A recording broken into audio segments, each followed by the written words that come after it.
All right, tap in. Tonight wasn't just about the final score. This was about how the Knicks won. A 130 to 125 win over the Pelicans. And what stood out immediately, Mike Brown played 12 players tonight. Not 8, not 9, 12. Here's the wild part. 11 out of the 12 scored. Everybody gave you something. Buckets, rebounds, defense, movement. Everybody contributed. Brunson controlled the game. OG did the dirty work. Cat held the paint. The bench stepped in and didn't sink the ship. This wasn't hero ball. This wasn't one guy saving the night. This was a real team win. So now we got to ask the big question. Is this the most complete Knicks team we've ever seen? Because your coach trusts the whole roster, and the whole roster answers the call. That's how special seasons start. Let's talk about it. Let's go Knicks. Somebody got to do it. With the intro. Mic check 1, 2. Tell these rappers I'm outside, get them start acting up. Turning hoes to housewives and cleaning the ratchet up. Do it off from boom back to melody rap. If they can put you in the box, then you might as well pack it up. Bars having bars, no cap, I'm Attica, you a precinct. How y'all competing when y'all just decent? Your rhyme efficiency's like logic simplicity. Don't tell me how much that you black, cause I don't see it. That's it. Welcome to Precinct. Fuck everybody on the front. When we see you on the finals, bring that same energy, nigga.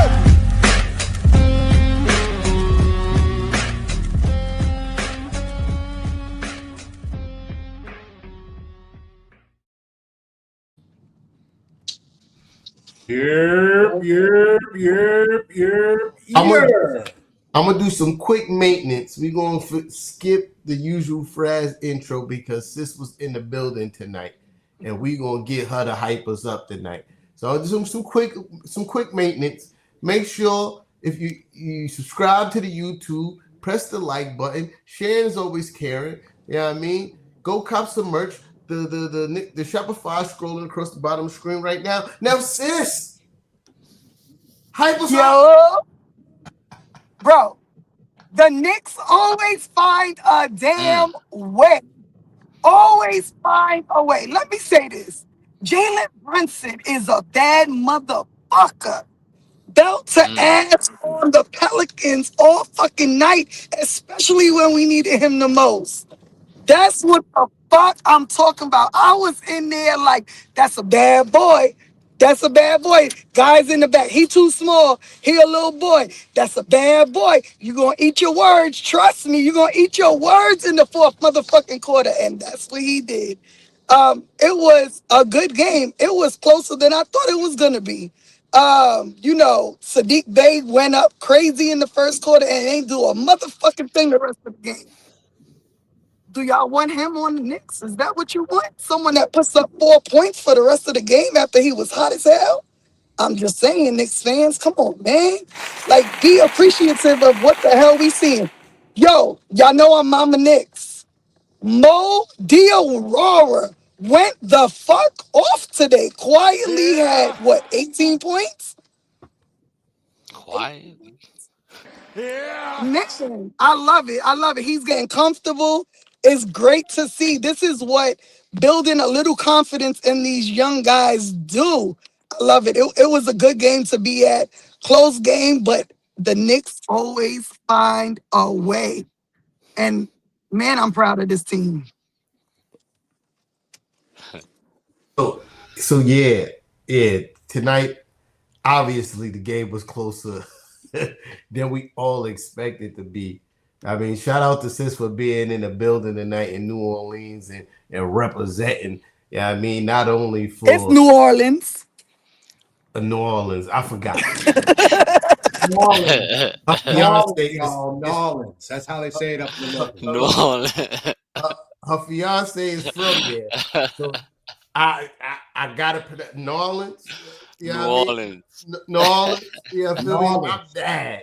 I You thought feel it was me? New Orleans too. I ain't gonna hold you, but okay. Listen, I thought it I was I that am too. I nothing ain't but a gonna lie. Yankee. You feel me? I am nothing but a Yankee. You feel me? But sis was down there. She was representing not only for the Knicks and Ish fan base, but for the whole entire Knicks fan base. Because when she go, Word. sis told me how she give it up in those buildings. You know what I mean? So I know she was holding it down.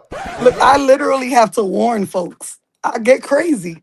You sitting next to me, just know it gets crazy next to me. Yeah.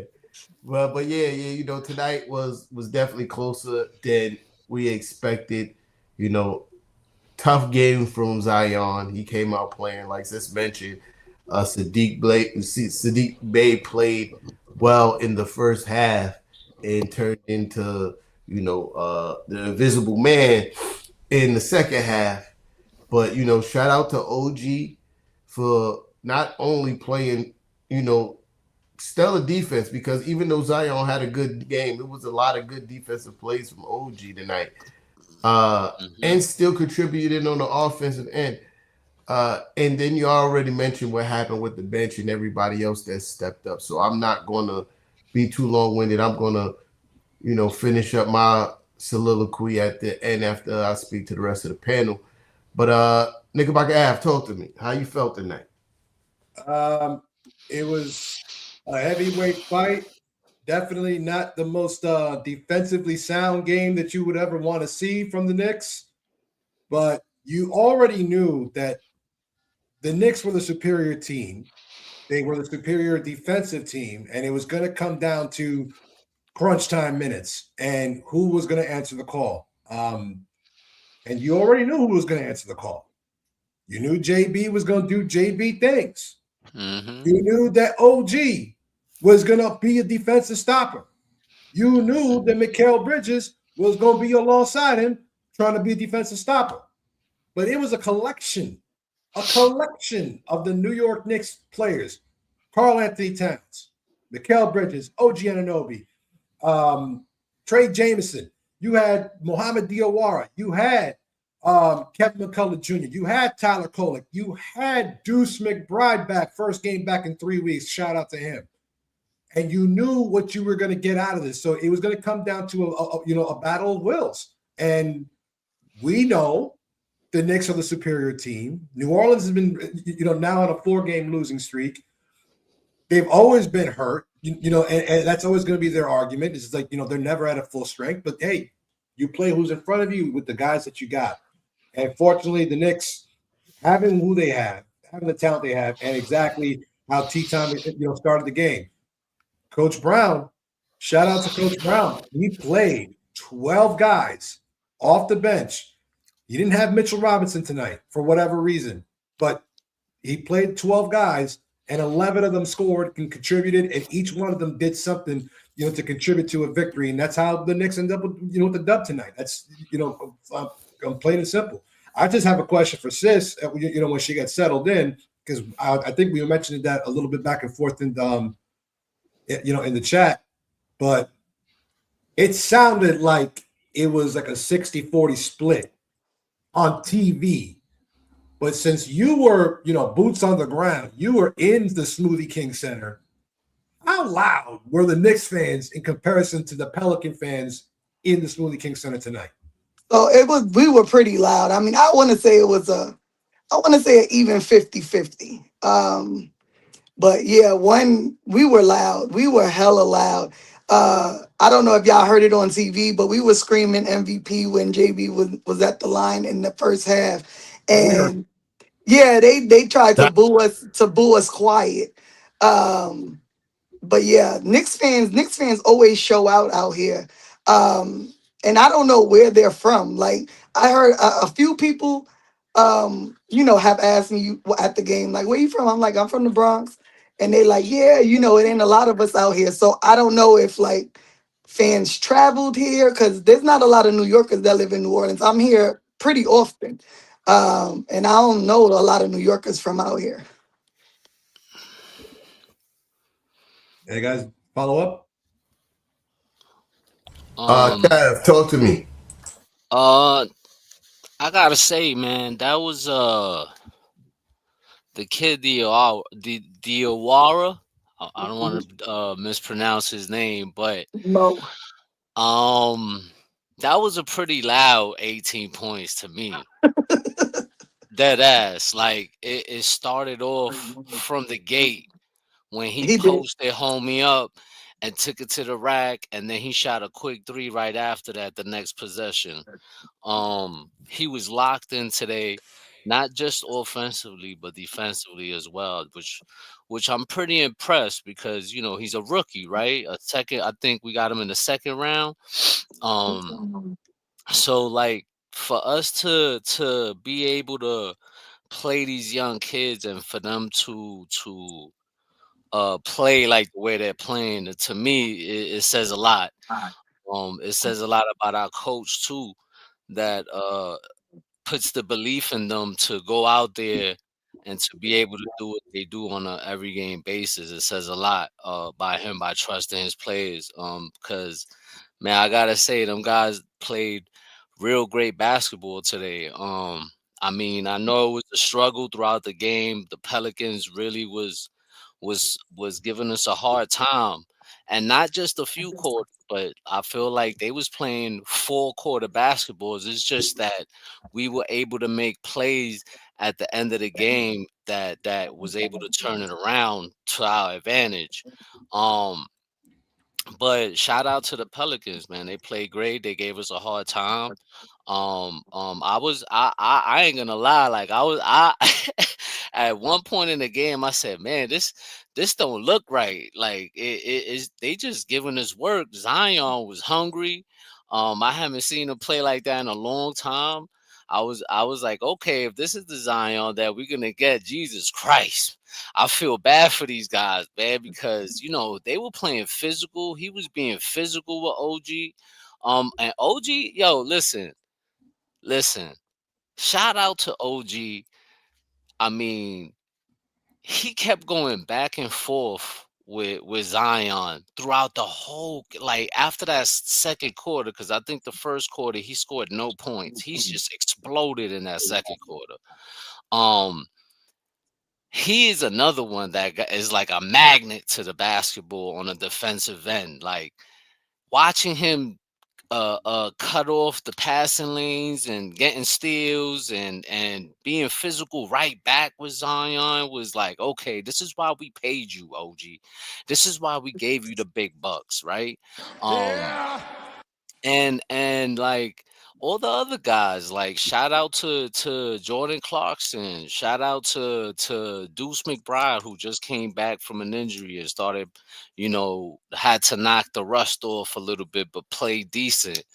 Um, I'm proud of this team, man, because they really had to fight to get this win. They really had to figure it out. And these are good wins for me, man. Like I can accept wins like this. These hard fought grit. This is how it builds character. You know what I mean? It builds character. It you start believing in each other. It don't matter if you down 17 in the fourth quarter. I believe that we can come back and fucking win this game. And I think they were the most being down by like 12 points today. I think that was the most. Nah, It was just it's it definitely was more. more than that. It was more than that. No. You're right. You're right. It was It's like 12. 12. It was 12. They went up 12 on us, and yo, they never wavered. They never, gave up. They just kept fighting back, even though the Pelicans kept punching us right back. We just kept countering them. And to me, that was kind of impressive. So shout out to the guys. Shout out to Mike Brown for playing 12 guys. I've never seen that, and I haven't seen that in years. Yo, I haven't seen the Knicks play 12 guys in years, and I haven't seen all 12 guys produce. Like all 12 guys that played today played a role in this win. And I gotta say, shout out from 1 to 12, man. Shout out to every single guy that played out there today, and great win. even Yahoo got some burn that Word. contributed. And I was starting to wonder, will we ever see him again in 2025? He performed.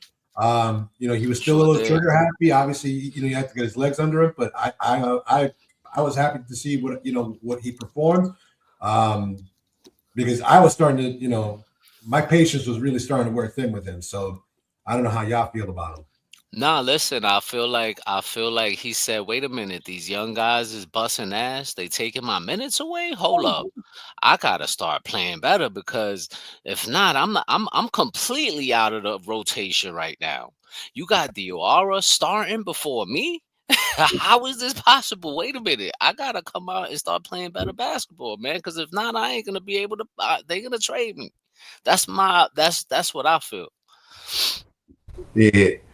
I'm happy Yabu got some burn, but there's a few things that I've noticed that wasn't all kittens and rainbows throughout this game. You feel me? Even though I am happy with the way that OG played tonight, the fact that he just kept on chucking up threes kind of was like irking my nerves. You would get into the cup whenever you pleased, and not only just get into the cup, you were dunking. Like you get to the cup and yamming it, and I'm like, yo, like what he shot like 10 3-pointers tonight and only made like 2 or somewhere else. OG? Yeah. He went 1 for 8. 1 for 8. Yeah, that's nasty. Yeah. Nah, he definitely shot more 3-pointers than that. Nah. No, it was 1 for 8. It was 1 for 8. It felt like 1 for 8. He finished with 23, 11 rebounds, 3 steals and a block. So, Right. I mean, all that made up, but at the same time, it's like, yo, he's to me, right? Because when he missed those 3-pointers, those shits usually turn into buckets on the other end. You feel me? Like, I'm watching the game, it's like, yo, every time you miss a 3-pointer, they go up, they either get easy layup or a 3-pointer. But I'm not going to complain too much because OG played a hell of a game outside his 3-point shooting. Our perimeter defense tonight was atrocious. You feel atrocious. Sadiq Bey, he is a good 3-point shooter, but he ain't like that. What we saw in the first half, he ain't never been like that in the first half. You feel me? And yes, we won the game, but the game shouldn't have been this close. We should have handled business in the beginning. Jordan Poole, we know he's a microwave. You know what I mean? He gets on my nerve. I hate the way his face look. I hate his hair. I hate all that. You know what I mean? But we know he's a microwave. But it was too many times he was leaving guys wide, butt naked, open pause. And it kind of was like killing momentum. But other than that, other than the things that I just mentioned, and us getting smoked on the boards tonight was kind of crazy. I guess it's to be kind of expected, missing Mitch and Josh Hart, but still, by one of the worst rebounding teams in the league, it's kind of crazy. Even though we know they was putting the emphasis on trying to crash the boards tonight, playing the Knicks, but still, it still was kind of tough to stomach. But a win is a win. I take the dub. JB is who he is. I said this last show. If we down and we under 20 points in the fourth quarter and JB come in the game, I'm like, all right. All right. Well, I guess we about to get this dub then. You feel me? And what else happened? Yeah, I said we was about to get dub. There was something else I wanted to say. This is his favorite number right there. Sister's favorite number, 35 assists. Oh, that's a fact. That's a fact. Ball movement was great. Shout out to Mikal Bridges with 10 assists, which is a career high for him. You feel me?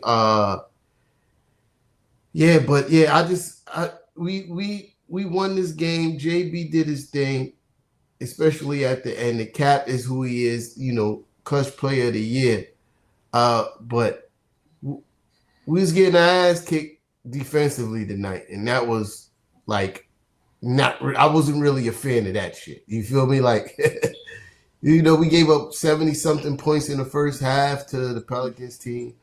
We was getting out rebounded by one of the worst rebounded teams in the league.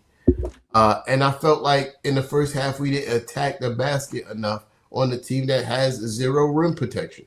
In the first half, we shot way too many 3-pointers. But, thank God we got Jalen Brunson. Facts. Thank God we got the captain to save the day. So now the first question of the night is this, right? Which non-starter impressed you the most tonight and why? Knickerbocker started the show first. Cav, talk to me.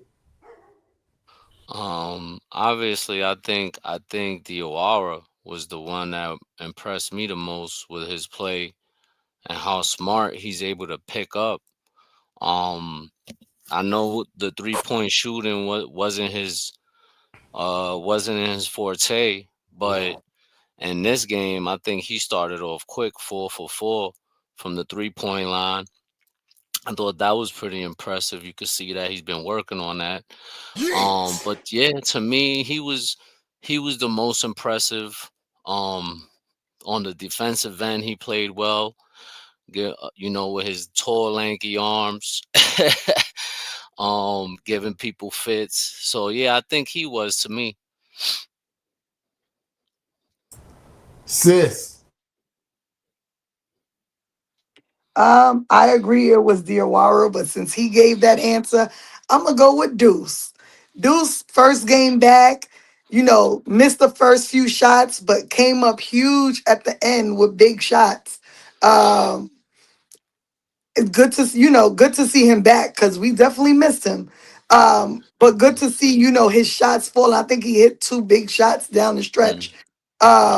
And that's huge because, prior to the injury, he was big for us, even, throughout the game and down the stretch as well. And that takes a lot of pressure off JB. So absolutely it was Diawara because he just put up the best game of his career thus far. But if I had to go with someone else, I'm going with Deuce. Knickerbocker.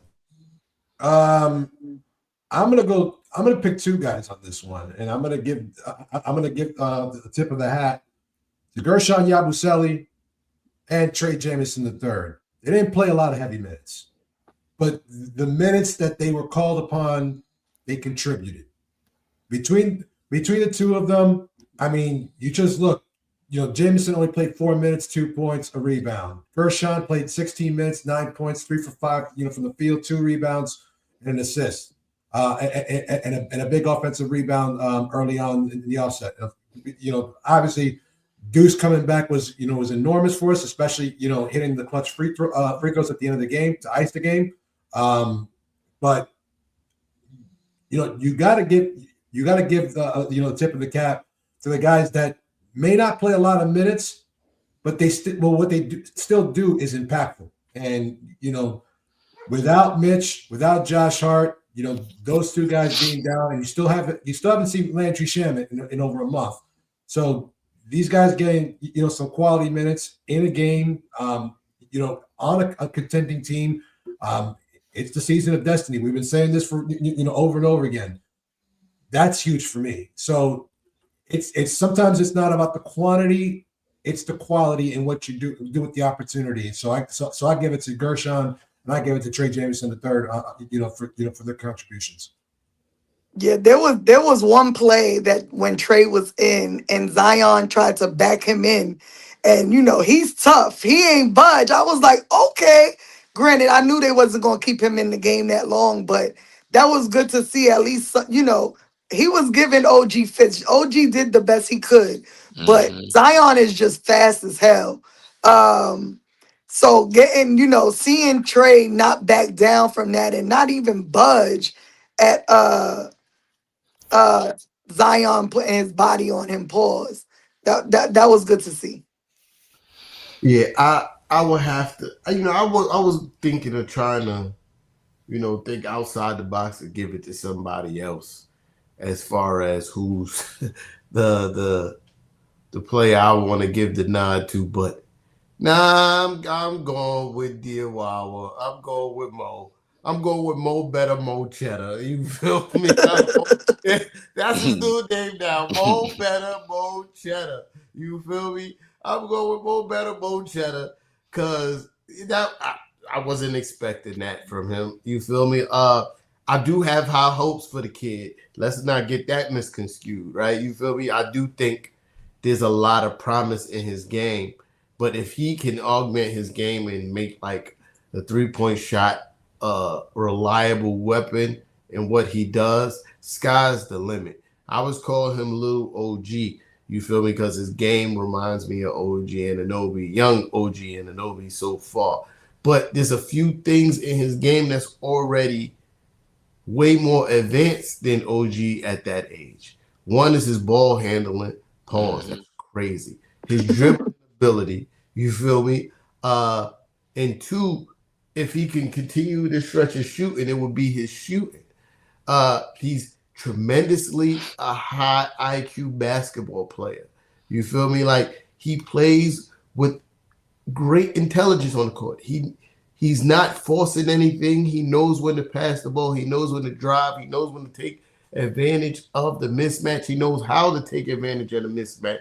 He's not holding the ball too long, trying to take advantage of said mismatch. He gets to business. You feel me?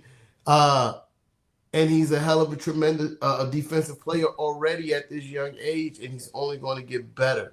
I wanted to try to, I could give it to some, nope. Don't better Mo Cheddar.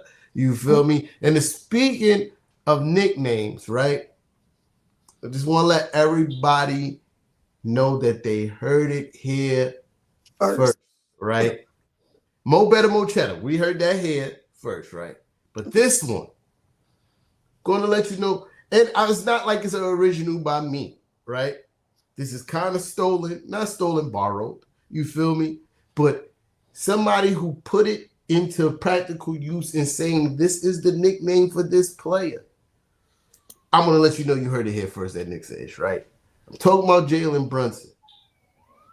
You know, Alan Hahn made a reference to, you know, the great Mariano Rivera. And he ain't really say Mariano, but if you were a Yankee fan, you know. He said, enter Sandman. Yep. I said, oh, shit. Oh, shit. That's JB's new name. The Sandman. Because when he come back in the game, it's night time. You go in the bed into the motherfucking Sandman. Yes. Yes. And I only wish, right? This is a humble wish of a Knicks fan, right? We got to clip this shit and we got to put this out so maybe we can get some traction behind this, right? When it's the fourth quarter, right? When it's the fourth quarter and JB's coming back into a tight ball game, right? You have to play into Sandman. You have to play it. You know the shit. You have to play it when JB comes back into the game in the fourth quarter. Is a tight game. You have to play it. I'm sorry. It's the perfect nickname in the perfect situation to make a eternal moment in JB's career. And it's also going to kind of make the other team like, oh, shit. You feel me? Like, oh, shit. JB, they're going to start looking over their shoulder. Like, they paying attention to the game. They're like, oh, shit. JB coming back in. Oh, damn. He's the Sandman from now on. You heard it here first at Knicks-ish, right? And then they have to play Enter the Sandman. I forgot which rock band plays that. I think it's Led Zeppelin, if I'm not mistaken, right? If I'm not mistaken. But it needs to be played. You're on mute, Nickelbacker. It's Metallica, bro. Metallica. My bad. You feel me? Even though I do like that song is fire. But that needs to be played. You feel me? So basically what you're saying, at Madison Square Garden, if we're in the fourth quarter and it's about 7 or 8 minutes down, you want Madison Square Garden to start.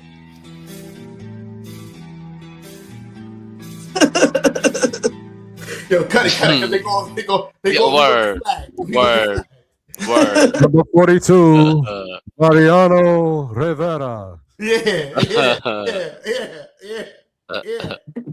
It's a fucking Sandman, son. and pack these motherfuckers up for sure. You know what I mean? Yeah, but And not even, and T-Time, not even if it's a close game, because what's close? 17, 20, 21? What's so, close? whatever we feel in the momentum shifting to the way, like, all right, well, we're about to win this game, and he's coming back in. Yeah. I guess that at any point, if your volume went low.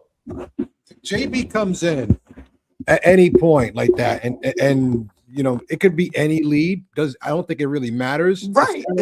It's kind of like how I say Steph Curry is always in scoring position. He can be at his house. He's in scoring range. That's it's well within his range. He has no limit. I don't think that there is such a thing at this point. I mean, obviously there is. That's exaggerating, but at the same time, who's going to stop him? I mean, New Orleans did probably the smartest thing I've ever seen any team do, and that is try to get the ball out of JB's hands in the last 5 minutes. And they did a very good job of doing so. But then you had to deal with Deuce, you had to deal with Cat, you had to deal with Clarkson. It's like, you want them to beat you? Fine, they will. They're perfectly capable of it. But how often are teams going to be able to be successful in being able to trap and hold off on JB, getting the ball in the last few minutes? I mean, he still scored, almost 30. So, really. But let's keep it a buck. This is not the first time we've seen teams try to do this. No. It is not the first time. And guess what? It don't normally work out. It don't, because either, like you said, he's going to pass the ball to somebody who's going to score, or he's going to do like he did when they tried to trap him, and he just ran by the bigger defender and got an easy layup. Yep. Listen. There's nothing no team can do to stop it. Nothing. You can do. It's nothing. The only thing you could do is hope that he has an off night. Yep. That's the only. And that don't come often. He kind of did. He went he went like 6 straight shots where he was coming up short, or he was coming up with air balls, and he was getting frustrated, but he still ended up with what he got. I mean, come on now. But see, the thing with that is, Knickerbocker, even on an off night, he can miss 8 shots at a time. He come in as the Sandman in the 4th, and shit changes. Shit just changes. It's like automatic, like 4th quarter, like something like clicks in his head, and it's just a different JB on the court in the 4th quarter. It's insane. It's insane to watch. I tell you, I'm screaming because there was this annoying ass New Orleans fan behind me, and I swear he's like, he's a little boy, he's too small. And I looked at him and I said, you gonna regret that shit, because y'all about to get cooked. Y'all about to get cooked. It's crazy when they start saying he too small this, he too small that, because every time they say that, he just come out of nowhere, and you could put anybody on him. You could even put Wemby on him, and Wemby gets cooked. Like, it don't really matter what kind of player you put on him. To me, Jalen Brunson is the MVP of this season, period. Shit, they had big ass Sadiq Bey defending him. His big ass nigga look like he a fucking MMA fighter. They put Zion, but they even try to put Zion on him, and that just didn't work out. So, and it's not just JB. They try to do it with Tyler. They do it to all our young guys, and all our young guys just be cooking. So. I mean, that's what he's supposed. That's what we bought him here for. That's what we signed him here for. That's why he's Clutch Player of the Season. It's for a reason, bro. We trust in him to be that. He wants to be that. He wants to put this team on his back. But what I've noticed more is he's trusting everybody else around him. I see that more now than ever. Like he be looking for guys, and he's not afraid to make that pass anymore. So people can't say that he's a hog anymore, like they've been saying. I Nah, love he this puts in that JB, work. man. I love this JB, and I think that this is nothing right now. This is nothing. Wait until playoff time come. Let me give you a little insight. So this morning, I went to the hotel where the Knicks stayed to see them go to practice and get some autographs and stuff.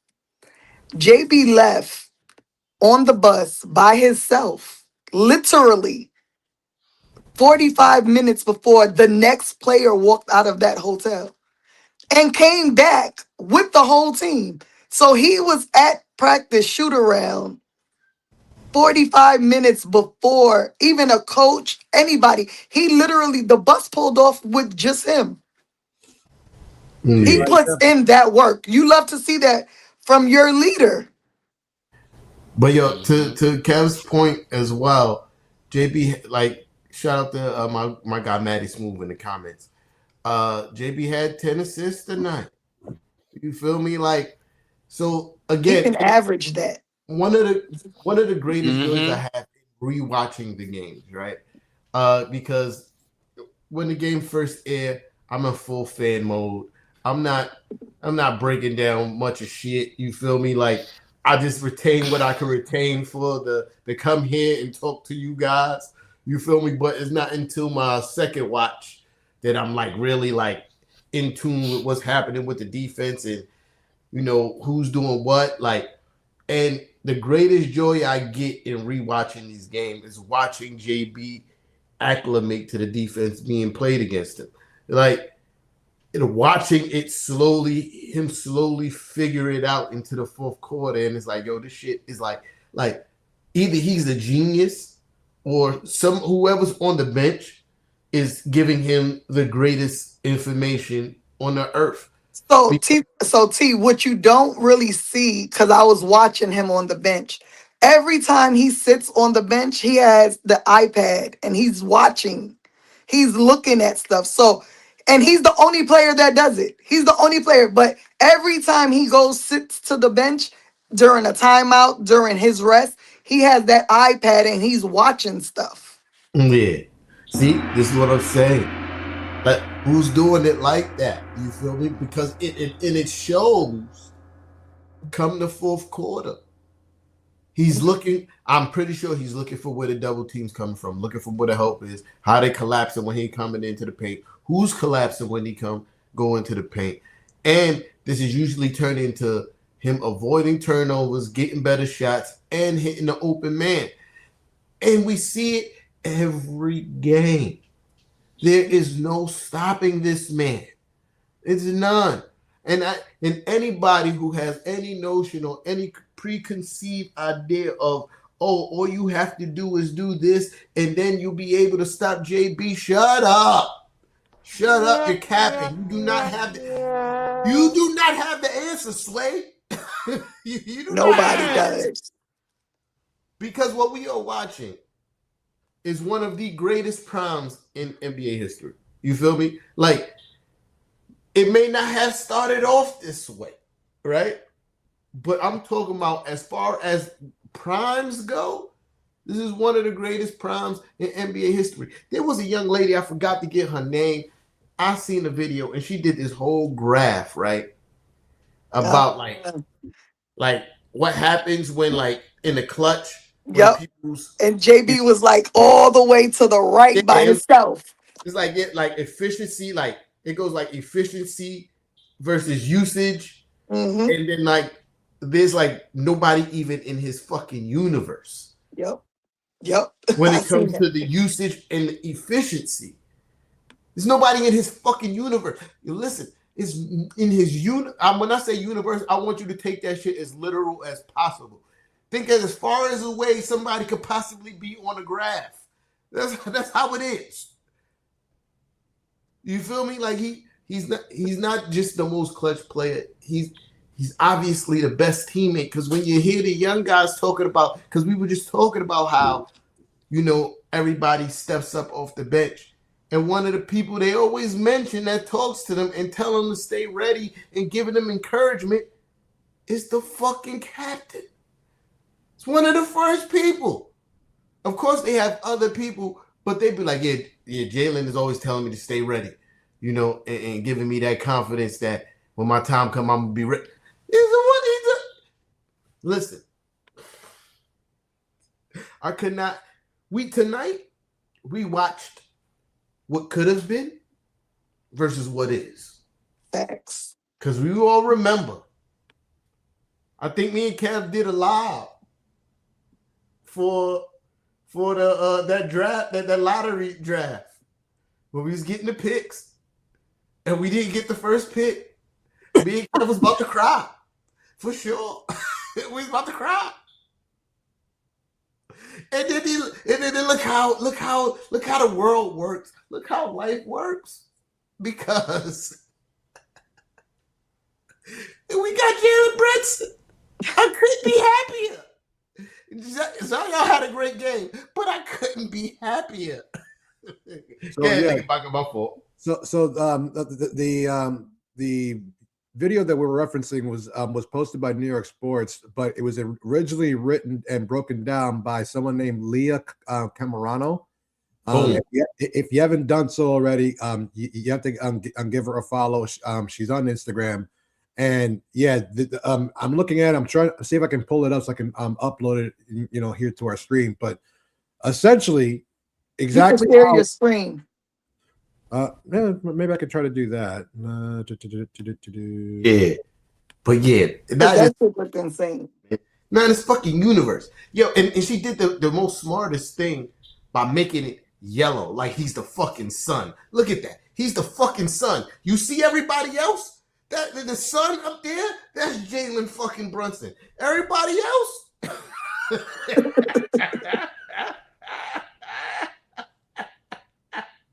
It's not even fucking close.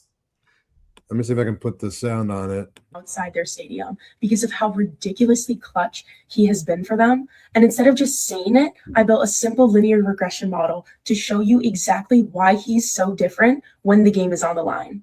The regression model that I built looks at the relationship between how much responsibility a player carries and how efficiently they score in those clutch moments. So on the horizontal axis, which is clutch usage, so basically how many of a team's late game possessions end with that player shooting, getting fouled, or even turning the ball over. And then on the vertical axis is the true shooting percentage, which basically measures scoring efficiency while also accounting for threes and free throws. But this regression line here is showing what normally happens across the league when responsibility increases. Jalen Brunson sits so far at the top right as an outlier. He's carrying one of the heaviest late game workloads and still scoring more efficiently than what math predicts. He scored more than what math predicts. He's the best. He scored more than he's fucking up math. And he's ours. He's fucking up math. I couldn't be happier. Jalen Brunson's the greatest. All right, my bad, y'all. Ooh, I'm so happy. I'm so happy. I'm sorry, y'all. Jalen Brunson's on my team. He's on my team. I'm so happy. I get to be happy, bro. I get to watch him play basketball every night. What more can I ask for? Except for the Larry. The Larry is the only thing that's missing now. But I get to watch Jalen Brunson. I'm sorry, y'all. But I do have a few more questions before we get up out of here. Hold on. Before we move on, just one more time.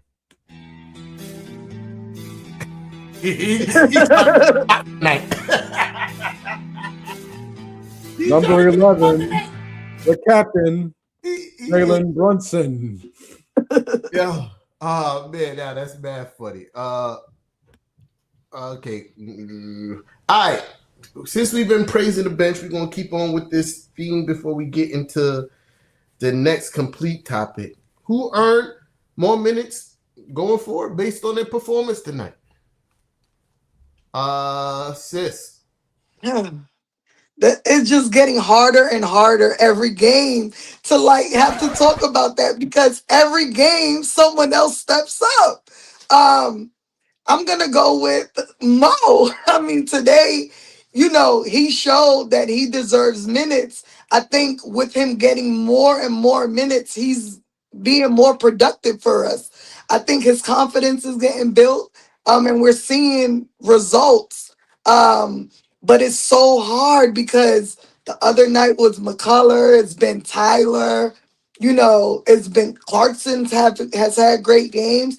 So based off tonight, I'm gonna say Mo, but I think the Coach Brown has done such a great job in his decisions of who to have in at certain points. I was really, really critical of him early on in the season. I was over him. I think I said it on the show. I'm over this dude. Like, pack him up. But he's adjusted, and I'll say my apologies on that because he's doing the goddamn thing with these guys. And you see it. We talked about it in the chat, and me and Kev didn't agree on Tibbs not playing young guys and trusting them. And that's cool. We could disagree, but even like today, where you see Coach pull out JB and Cat at the end when we needed defense and put in McCullough and I forget who else he put in. But that's huge for a rookie. That's huge. You in at the last play of the game to play defense, and this damn near just your second game getting huge minutes. You know what I mean? So I think, like I said, based off today, I'm gonna say Mo, but I trust coach's decision on who he thinks we need, and it's really gonna be a matchup thing. Who matches up, and who got it on that night? Because shit, I mean, can we play 12 guys every night? I don't know. I don't know. It would be nice, but that's not really logical. Right, it's not realistic. Nick Maga. I don't want to answer this question. And I am thankful that I am not the head coach of the New York Knicks, which I have to make that decision. I'm gonna let the professional who gets paid $5-6 million a year, who gets to wear the free Knick gear, who gets to get up and down the court with these guys. I'm gonna let him decide, because how can you justify giving minutes and taking away minutes from guys that are that are producing and performing at such a high level and in key moments? Yes, given this game should not have been close. It should not even be the conversation starter.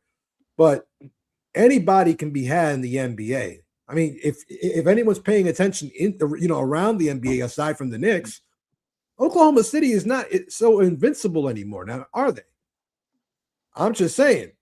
Golden State making they moves. We've been saying that about OKC Since last season. But now it's actually being demonstrated and shown. And sis, you pointed out to us, just a little while ago, Jokic got hurt, and who knows how long he's going to be out. So how? And that did you see the play? Because it was no contact. It was a non-contact knee injury. So that's kind of scary if you're a Nuggets fan. So then I have to look at it like this: is like, what team really can beat us?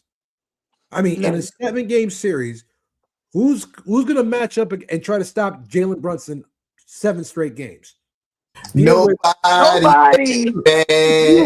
Deal with OG Anunoby and Mikal Bridges guarding the perimeter and guarding guarding your guards. You're going to have to deal with baby. Okay, Keith. and finally, who in the league is going to keep Mitchell Robinson off the glass? Nobody, baby. Need I say more? Yeah. Kev, talk to me. Who deserves more minutes based on their performance tonight?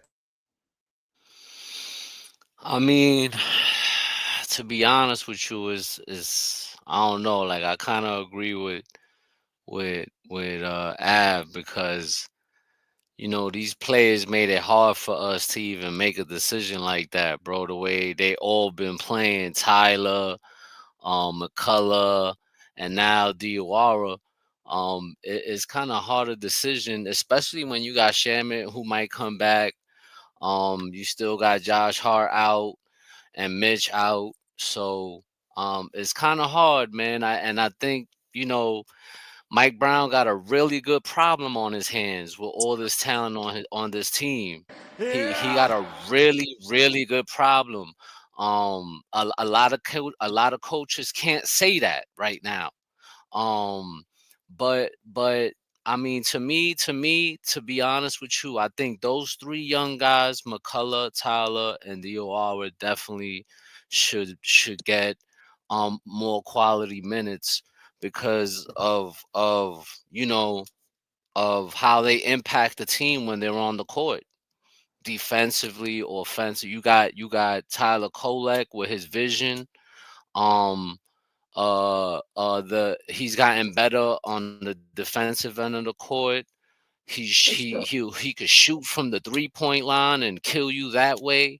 He'll even flip it, take it to the cup on you, and get an and one. If not, he'll pass it off. See a open guy. That guy knocked down the shot. You see McCullough. How well of a defender he is. Baby Josh Hart 2.0 over here. Motherfucking right. All you niggas that said my man wasn't that good, there you go. My man McCullough is that guy, bro. I'm telling you, wait until this is just really his first year playing. Last year he didn't get to see much playing time because he was injured most of the time. But yeah, and obviously Diawara, I mean, the kid, like T Tom said earlier, the way he plays on the court, he's smart for his age. I think he's only 20. Mm-hmm. Yeah, he's not He's even. only 20 years old. He's a baby. Yeah, so I mean, those three young guys right there, that's how you start developing them and you start letting them play meaningful minutes, and look what you get. So Yo, so before I tell you who I feel need to get more minutes, because I'm definitely going to give you a definitive person. We asked the question, right? Last show. Can Tyler and Jordan Clarkson carry the bench in the absence? Well, McBride is back now, but there's still some ring rust there, right? And I'm like, is there a real need for carrying? The bench scored 43 points tonight, if I'm not mistaken. 43 points from the bench. The bench And we've seen them score more. We've seen them score in the 60s. Sis, and well, the bench well, didn't they score 75 in one game or some shit like that? And the bench is not even healthy right now. That's all I'm saying. Right. This was the first game back for Deuce McBride, and he gave you 14. First game back. Clutch free throws. We still missing two people. Well, Josh Hart is a starter. We got one of our bench players now in the lineup. So technically we're still missing two people from the bench, right? And look what's happening. You feel me? There's no need for carrying. This bench is official and legit. Everybody is ready to hoop. Everybody's ready to hoop. And that's the most impressive part about this whole situation. About this situation where Mike Brown having the best problem to have is that everybody stays ready to hoop. The number get called, they pull right up and ready for some action. Pause. They ready to get to work. And that's the most impressive part. But to answer the question, clearly, Diawara. Mo better, Mo cheddar, clearly. And the reason why I'm going to say clearly, because he gets you watching him literally get better every time he steps on the court. Not just slightly better. There's incremental steps that's happening in real time in front of our eyes. And I'm like, yo, this shit is. And then I found out he only started playing basketball at the age of 16. 5 years ago. 5 years ago? Get that man some more PT. What we doing? And again, he's only 20. This is what I'm saying. Get him some more PT. Because we clearly have a diamond in the rough. Clearly. 5 years. He's in it. I don't think people understand. I don't think they understand, y'all. So he started playing in high school. What? Basically. He started playing basketball at high school, and he's in the NBA. And in his third start, dropped 18 points. This is not a video game. This is real life. These things don't happen this way. It's not supposed to. You're literally talking about somebody who picked up the organized sport of basketball 5 years ago, is now in the league with the best players in the whole entire world. We're talking about 1% of the world of basketball players. The best 1% of the world of basketball players. And he only started playing 5 years ago, and he dropped 18 tonight. And he looked like he belongs. That is kind of outrageous. Like, when you really put it in perspective, that is outrageous. It's not supposed. Most of these guys picked up their game before they even were teenagers. In diapers. Facts. They were playing. Definitely in diapers. Jalen was definitely in diapers. They were playing in Pee Wee. Like, you feel me? With the Fisher Price rims. You feel me? That's when most of them picked up their game. And this guy he was 6'8", 6'8". That's tough. 6'8", really long wingspan, developing a 3-point shot this quick, as efficient as it is.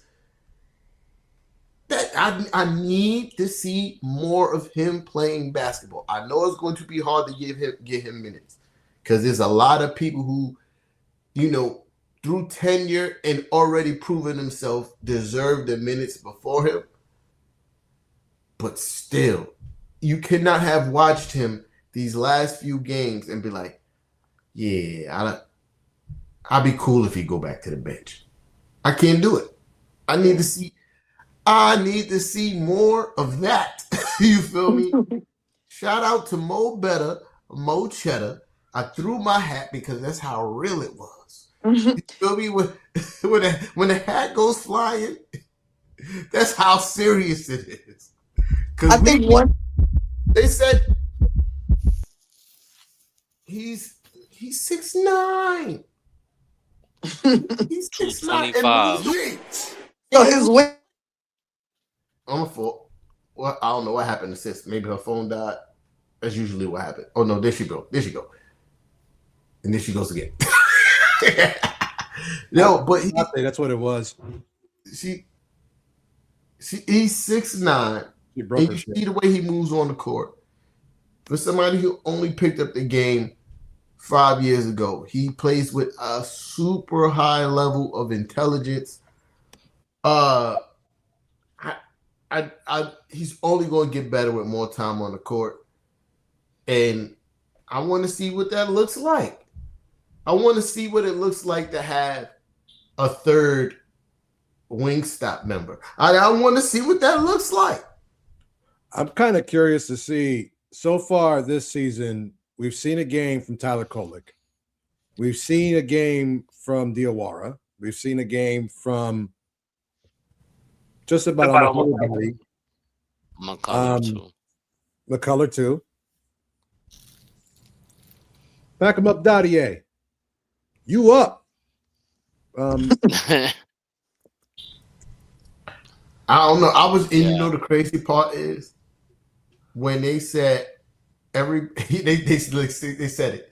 Everybody got off the bench except for Dadier tonight, and I said, Damn. Well, maybe you know, maybe maybe he's not as good as we thought he was.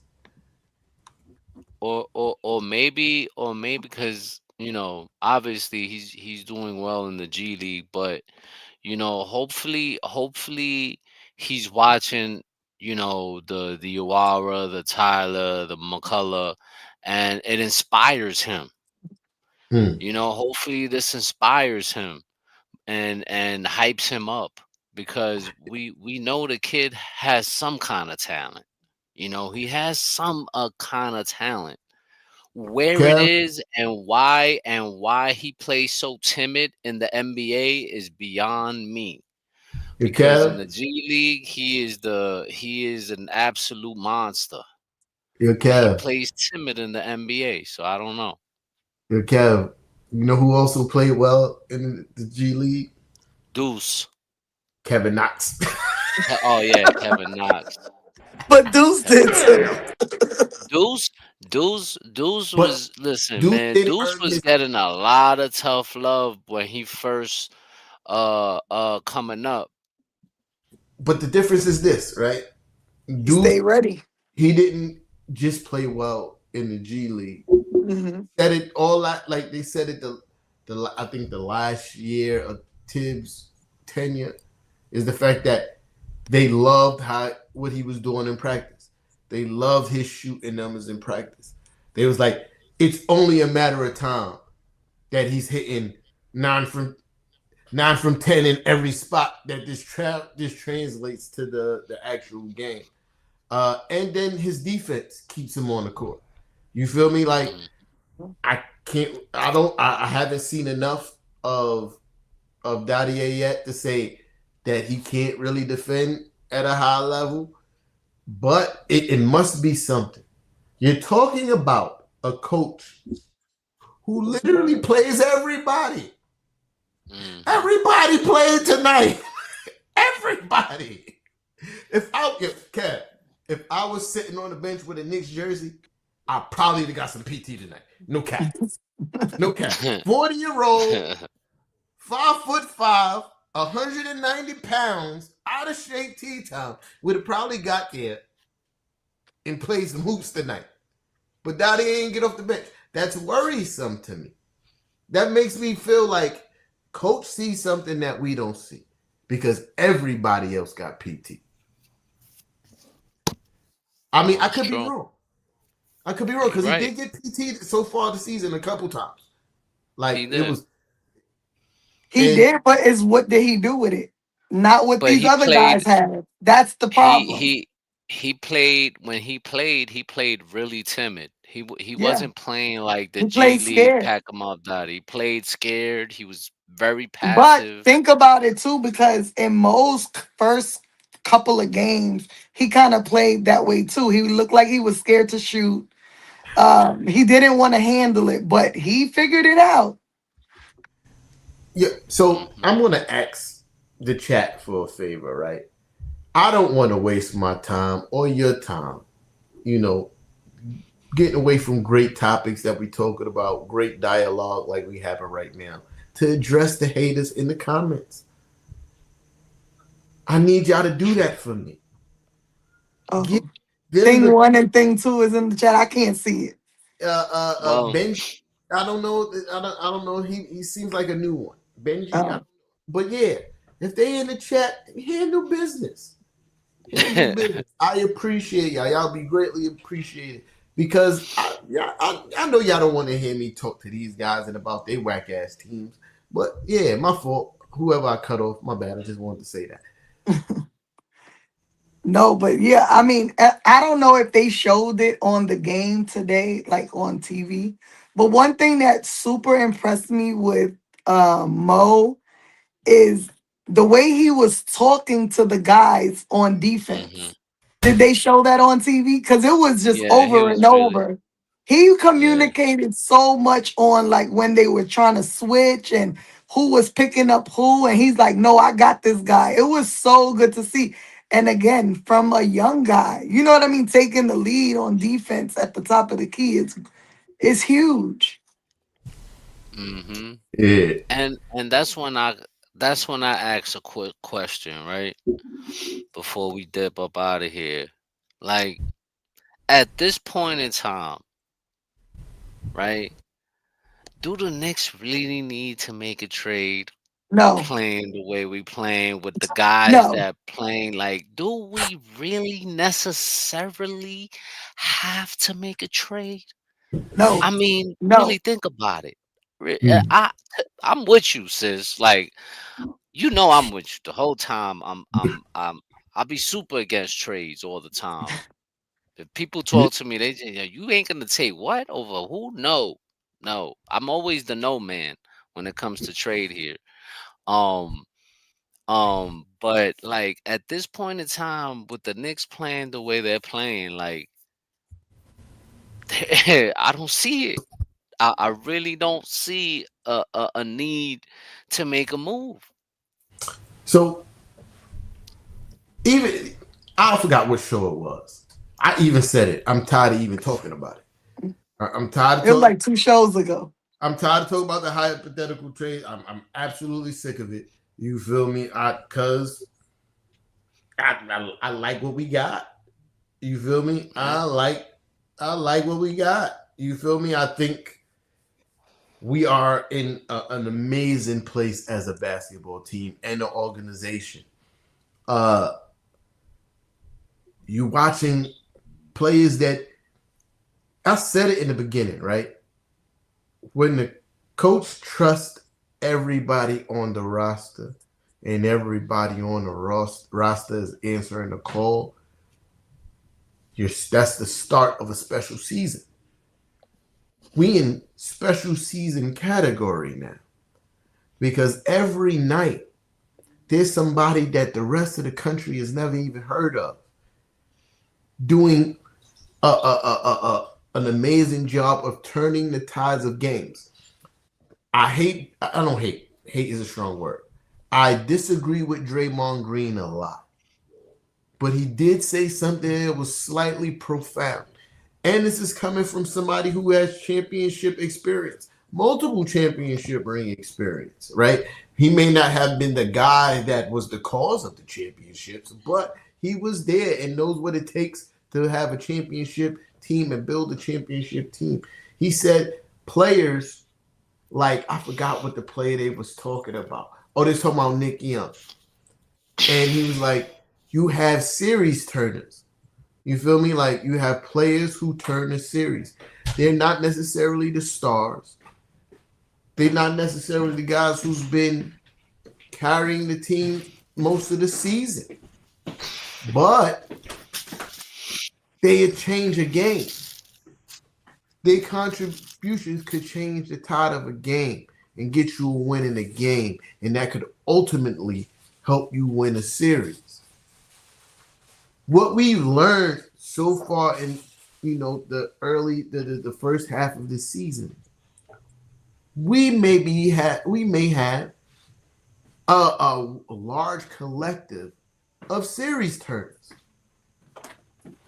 whether it be a Mo Better, Mo Cheddar, Tyler Kolek, Jordan Clarkson, McCullough, Deuce McBride, Landry Shamet.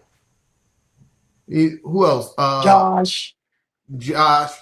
Well, Josh is one of the main guys. We can't get called Josh the other. I mean, guy. he's not a main guy. He's a starter, but he's not a main Yeah, guy. spark plug. He's a spark plug. He's a starter. You feel me? Like, his role may not be so defined as a scorer. You feel me? But what he does is consistent. True. Game to game basis, right? So that's why I don't really consider him one of the other guys. You feel me? He's a starter. He gets a lion's share of the minutes. But the series turners are the guys that you do not really expect the big. Oh, so then you throw Mitch into that. Yeah. Series turners. You feel me? We have and when you add that to the best clutch player in the NBA right now, by a large margin. And then when you hear everybody talk about the best clutch player who's worked with him or been around him, they say he has the same stuff that Kobe and Mike got. Tim Duncan got that kind of stuff. Pause. Hey, yo, that was wild. You know, but that same kind of, psycho. For you, T. That same kind of psycho switch that comes on in the fourth quarter that says, "No, I'm winning this game. I'm winning." When you look at the coach and go, coach spent the whole timeout drawing up a play, and then you walk past the coach and say, "Nah, I'm winning this." What? Yeah. You officially, and then you go out there and win and do it right, and then wait, no T, and then come back and say, "I told you." Yep, he did tell him I told you. He did tell him I told you. We talk about different stratosphere of shit. You feel me? Knickerbocker Ave. This is what? The season of destiny. Ladies and gentlemen, this is the season of destiny. The season we've been waiting our whole lives for. All right, before we get out of here, right? One more question. Last question of the night. JJ Jackson was good, my boy. So, if this is the version of the Knicks that we get, deep rotation, shared responsibility, everybody involved, right? Is this the most complete Knicks team we've seen in recent memory? Is that a question? It is. I mean, I was about to say like that. That is not a real question. Come on, T. I mean, let's think about it here, Lo. Let's think about it here, man. We've been fed. I've been fed. Let me define what recent memory really entails, right? Because talk about the 90s. Yes, that's still part of recent memory. Because you got to remember, this is one of the oldest teams in the NBA. So yeah, the 90s are still recent memory in the grand scheme of things. You feel me? So yes, is this one of the most complete teams? Oh, we had to ban him too. Damn. What he said. Another one bites the dust. I'm gonna be honest with you though. I'm gonna be honest with you. For me, I could only go back to the 90s. I can't go because I didn't really watch. I was more of a like baseball, football. Good. I was way too young. Me, I gotta say since the 90s, because before I'd never seen anything like it. I mean, even when Tibbs got here, it was just a working process. That one team with Melo, that wasn't really a 90s and down. That's what makes not 6'7".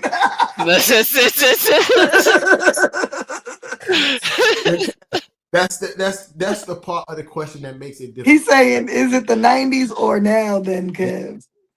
I mean, to be honest with you, I think now is more complete because I think we got way more talent.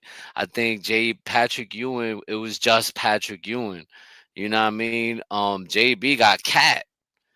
Patrick Ewing ain't have a player like JB next to him. You know what I mean? And then, with all the players that JB and Cat got around him with Josh, McCall, OG, Deuce, like you keep going down the list. To me, this is the most complete team that I've seen in my Knick fanhood. The most. I haven't seen a team yet like this. Yeah. Sis. I'm gonna have to agree. I think this is the most complete team. I think, both offensively and even with, McCall and OG's defense, this team is it. I mean, We don't say this is the season of destiny for no reason because we have just an okay team. We say this is the season of destiny because we know that this team is it. There was plenty of times where, in the 90s, we had great teams. You know what I mean? Like we had the John Starks, we had the Oakleys, the Mace, but we knew what they can give. Right now, we don't even know what all these guys are fully capable of. We've only, tips that, seen just glimpses of it. I think this is absolutely the most complete team. This is absolutely the most fun team I've watched. Um, Game after game after game. Those 90s teams, they had great moments, but not consistently game after game after game like this. I mean, and maybe it's just, we're older, we're able to, enjoy it differently than, when we're teenagers, in the Michael Jordan type era. But this team is special, man. And man, I'm so glad I'm here to see this shit in my lifetime. Knickerbocker. No pun intended. Shout out to Craig Tucker, my boy. And Facts. That's my bro. This is difficult because I'm thinking back of all the teams that we've had. We've had a shitload of bad ones. So you look at 92, 93, 94, 95, when the Knicks were consistently winning 50 games or over. And, barring the 2012 season when we won 54 games with Melo, JR, Iman Shumpert, and the AARP. All the seniors. As Dinez says, the AARP team. It's hard to say that wasn't a complete team. Obviously, you're not. We can't count the 70 and 73 champions because, one, none of us were alive for that, and two, obviously they don't count. They were champions. So if you look at all the teams, from history's past, you then have to look at it, position for position. So is Jalen Brunson the best point guard we've had? Absolutely. Since I'm pretty sure that people will throw in Rod Strickland or Mark Jackson. I think JB's better than both of them. Is this the best 2-3 combination or Mikal Bridges and OG Anunoby? I mean, 90s teams, argue, well, what about Mason and Oakley? What about, it's like strong argument, kind of hard to differentiate it. Offensively, they're better. Offensively, right now, they're better. Mikal and OG. Offensively, without a doubt, they're better. Defensively, it's hard to tell because it was a different time and different type of game. Yep. Yeah, and fouls were only called if he drew blood. So yeah, they played more physical. They were allowed to play stupid physical back then compared to now. You can't even reach in no more. So I actually have to I want to hold reserve judgment on this one because I want to be fair to this team. Does it look like it on the eye test? Absolutely. But then if you really have to sit there and look at it position by position, possession by possession, game after game, I don't know. I think it might be. It definitely might be because we've never had a player who can be so much, so efficient, and just I don't want to say. I'm going to say it. So Kobe-esque. The Mamba mentality exists still today, and it's in the embodiment of Jalen Brunson. Not comparing him, not saying anything, but the mentality, the approach, the effort, the way he goes about his preparation. If that's not Mamba mentality, then I honestly do not have a fucking clue what it is. All right, so I'm going to say Absolutely. This is the most complete team I've seen in recent memory. Now, no disrespect to the 90s. Absolutely no disrespect, because that is the second. No, yeah, that's the second. It's debatable. Yeah. It's debatable. They did a lot. Right? The ARP team didn't fulfill their destiny. But there was, if you look at that team realistically, if they didn't get hurt, we had a deep run in our future, right? The ARP team.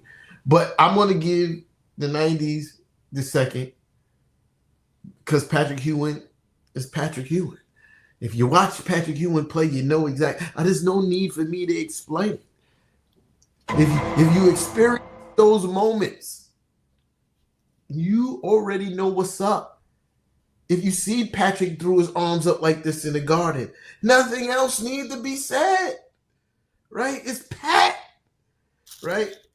And then, but unfortunately, he never played with another All-Star. Not one. Not one other All-Star Patrick Ewing played with. His entire Knicks career. That is crazy, right? But then you immediately compare it to this team, which is something that we almost skipped over, and we're going to talk about it directly after this before we get up off this stage. Got 5 guys getting All-Star voting. 5. 5 times.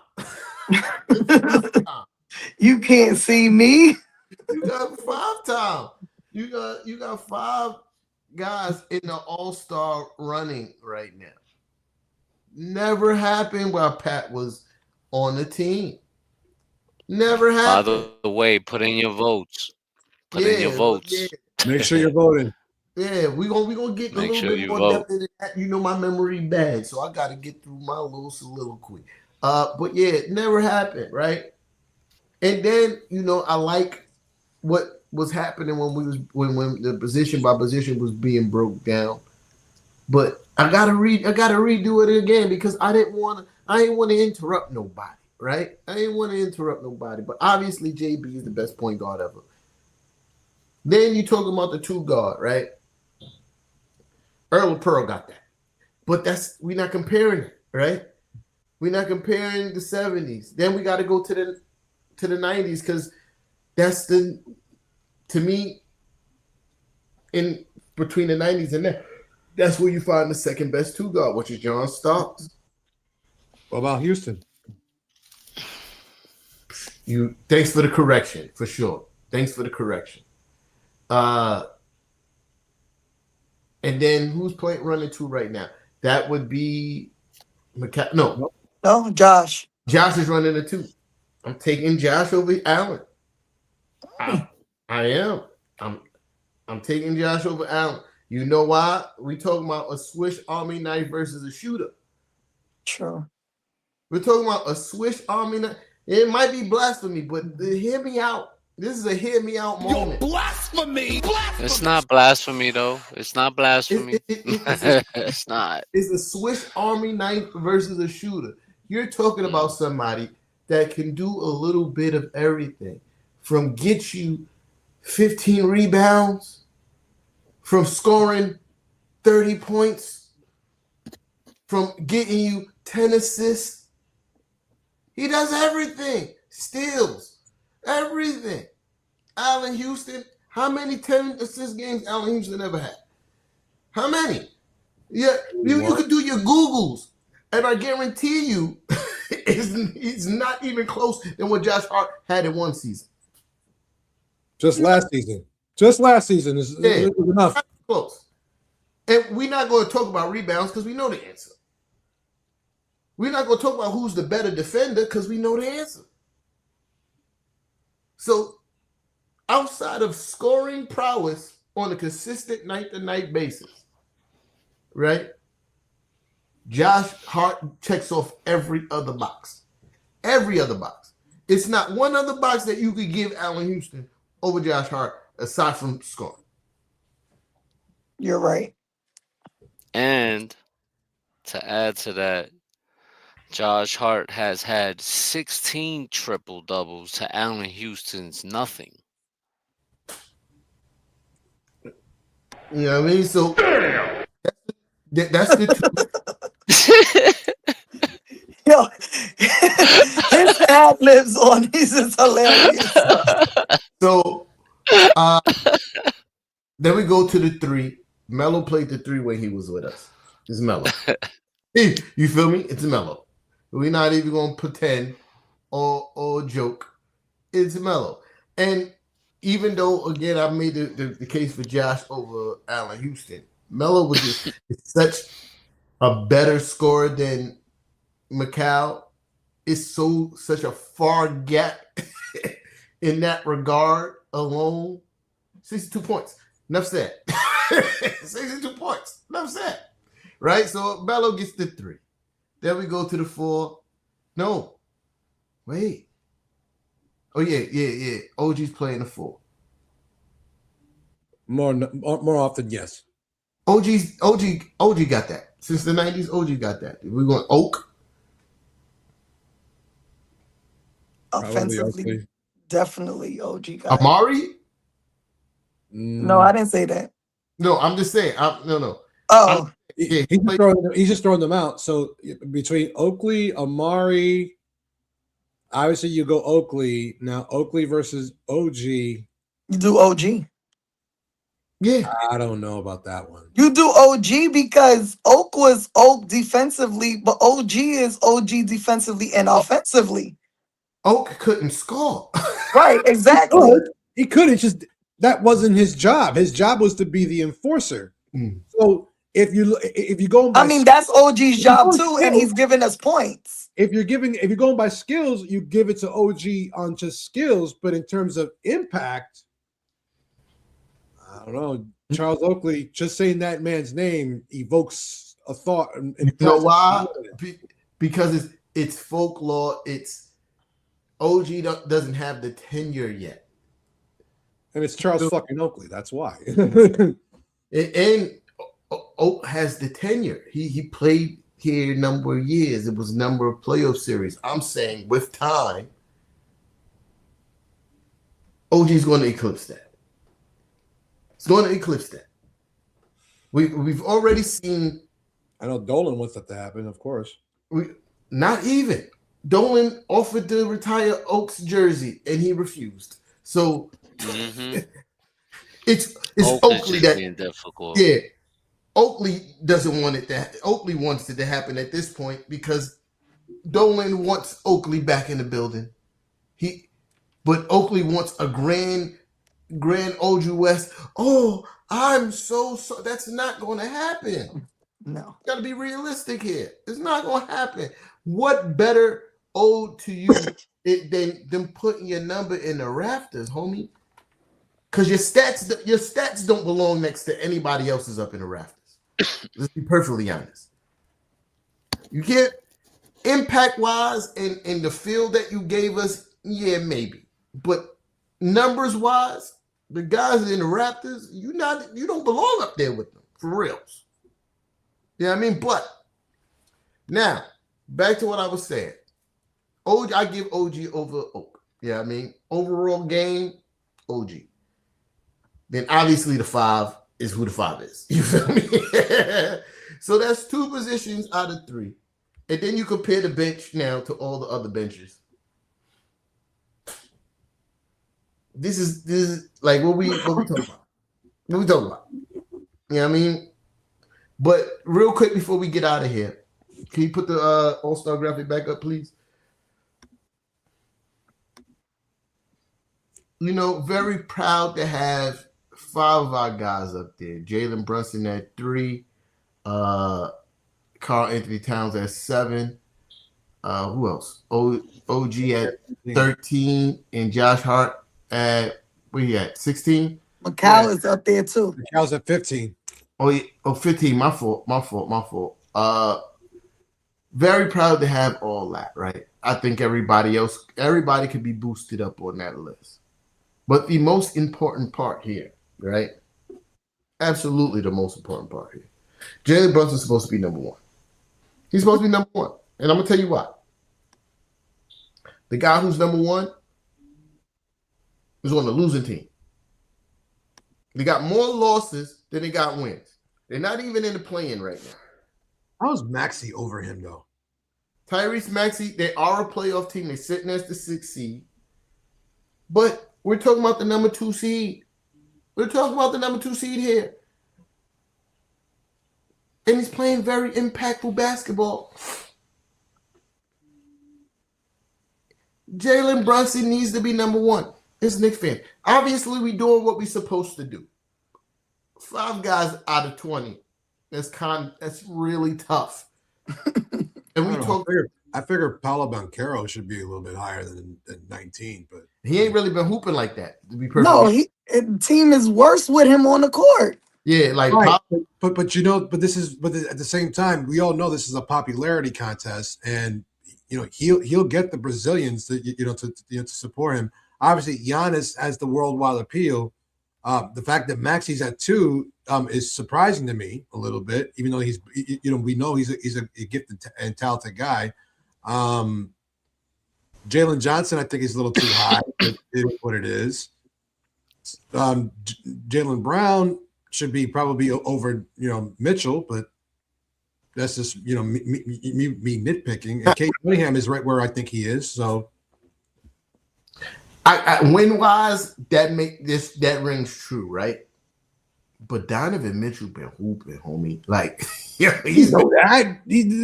I mean, we know Spider can freaking hoop, but in terms of popularity and fans, Donovan is way more popular than Jalen Brown. Jalen Brown is kind of an asshole. People don't really like him. All right. People don't really like him. And I see why. You feel me? Because that's the guy who was trying to make fun of Josh and Jalen Brunson when he grabbed a whole handful of Josh nuts. Grabbed a whole handful. He talk about the Knicks on every freaking stream he get on. Yo, I've never seen somebody whose feelings were so hurt by a playoff loss. Like, I've never seen it. Like, that's all he think about. That's all he talk about.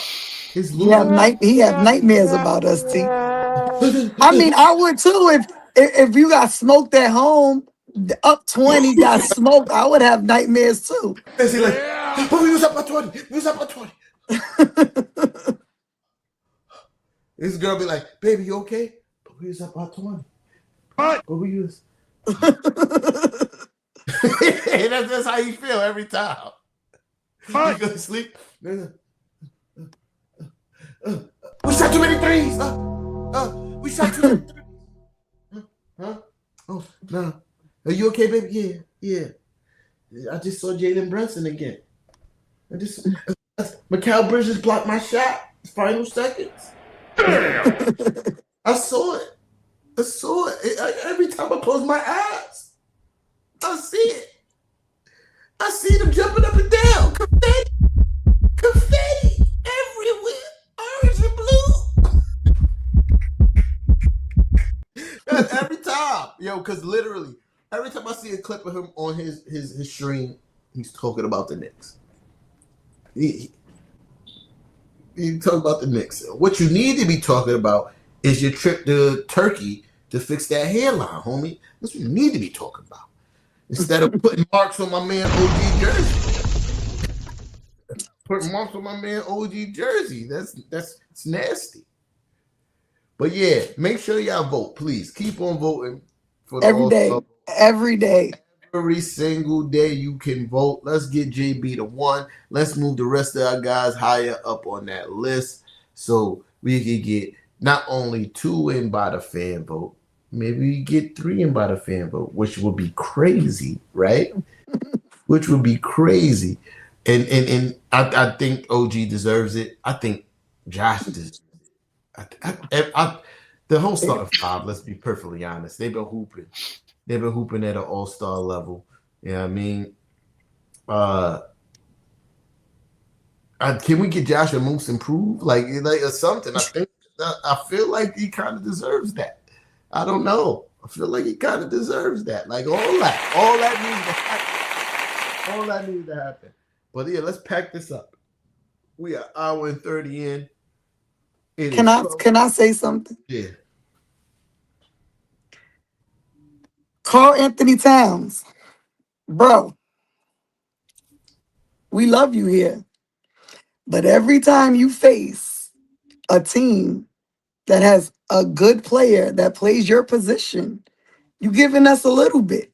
I need more from you. I need more aggression. I need you to not look timid when you're playing the Zion Williams of the league and the Wimbies of the league. I need you to be Cat, the big bodega, because they cannot stop you. Stop playing timid against teams that have another big man. They cannot stop you. I told you that today, and you only gave me 12 points. I'm not okay with that. I'm not okay. I'm glad we won, but I'm not okay with that. I need the aggression, my guy. We go to San Antonio. I need to see Cat, not what we saw today. I need Cat, please. Thank you. So, sis, on most games about Cat, you're right. Tonight, you know I don't blame him. They called Cat on some bullshit today. No, they did. Yo, that first foul, he caught an elbow to the grill, and they called that a foul on Cat. The second foul, Zion Williamson literally, Cat was in his path. He lowered the shoulder and drove into his hip. They called the foul. That's some bullshit. The third foul, I can't remember what really happened, but I remember. Yeah, Zion kind of lowered his shoulder into him again. I agree they called nonsense, but the reason I'm saying this is because this has been repetitive this season. No, that's what I'm saying. Most of the times you were right, but tonight I don't really blame Cat. And I respect the fact that he knows even if he's not being super aggressive, he's more valuable on the court than off because teams have to pay him attention. No, I agree. Yeah. Plus, I felt the need to say it because you know what? Every time we call him out, he shows up. Yeah. And shout out to the Knicks organization, right? Because I know what they did. I peeped what they did.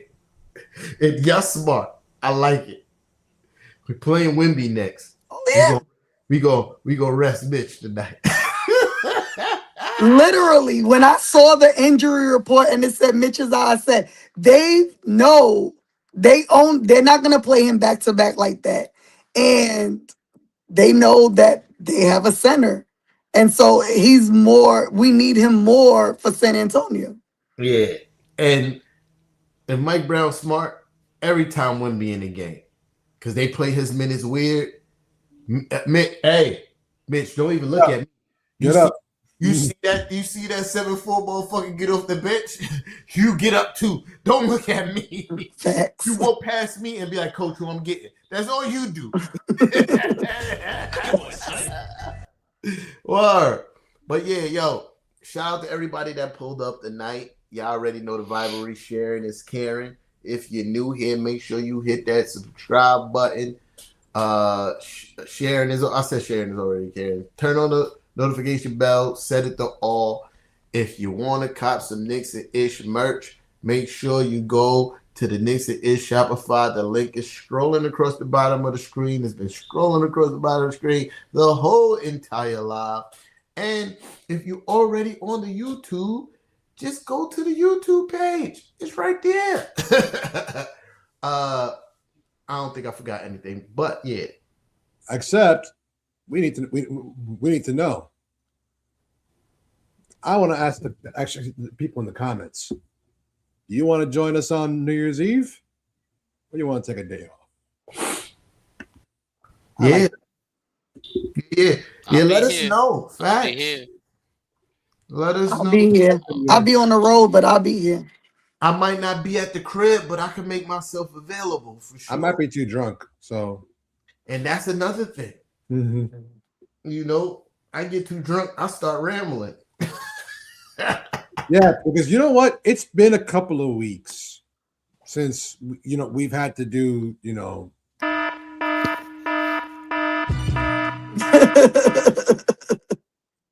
We need. I think we need one at least before 2025 is over. Now, somebody got pissed me off, man. Y'all gotta give me some good information for somebody.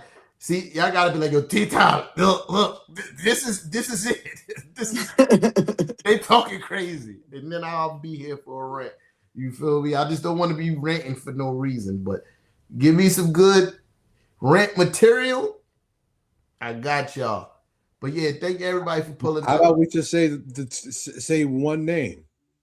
Paul Pierce.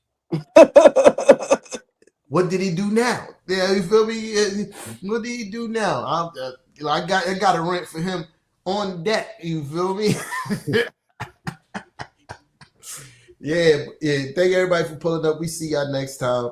Somebody got to do it. Hit the outro. Damn it, I'm not ready. Do it again. Hit the outro. Mic check 1, 2. Tell these rappers I'm outside, get them start acting up. Turning hoes to housewives and cleaning the ratchet up. Do it off from boom bap the melody rap. If they gon' put you in the box, then you might as well pack it up. Bars having bars, no cap, I'm Attica, you a precinct. How y'all competing when y'all just decent? Your rhyme efficiency's like logic simplicity. Don't tell me how much that you black, cause I don't see it.